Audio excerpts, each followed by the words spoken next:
Ayun mga ka-mix vlog, nandito na po ako sa loob ng aking boarding house. Mag-isa po ako dito.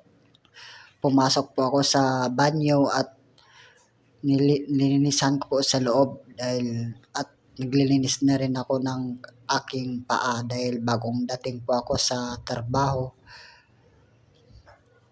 Pagod na rin ako dahil minsan lang po ang tulog, mamayang maya naman 7:00 ng gabi, kukuha naman kami ng stock sa aming pinagtatrabuhan at i-deliver namin sa pagdating ng umaga ng 6 AM. So, kulang-kulang talaga ang pagtulog.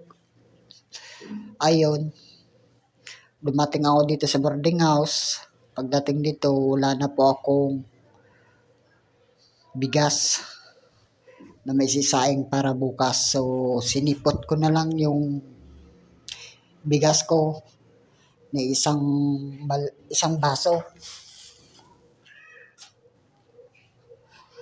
Yun na lang last na isisaing ko ngayon na araw. Sana may dumating na blessing at charot na maghahatid dito sa akin. Dahil wala na rin akong allowance, wala na natira sa pera ko. Ayun, natapos na rin ako sa paglinis sa banyo. At maya magpapahinga na rin po ako. So, ito mga ka-mix vlog, ito yung rice cooker ko dahil maliit. Ako lang naman mag-isa nandito. So, ayan po. Last na po yan. Sasaingin ko ngayon na araw. Bukas, wala na akong bigas. Hindi ko alam kung saan ako kuha. Ayun, hinahanap ko yung tubigan ko, mga ka-mix vlog. Hindi ko alam kung saan ko na ilagay. Dahil yung mga baso nandito, hindi naman akin. Kaya hindi ko na po ginagamit. Mahirap na gumamit ng gamit, hindi po sa atin.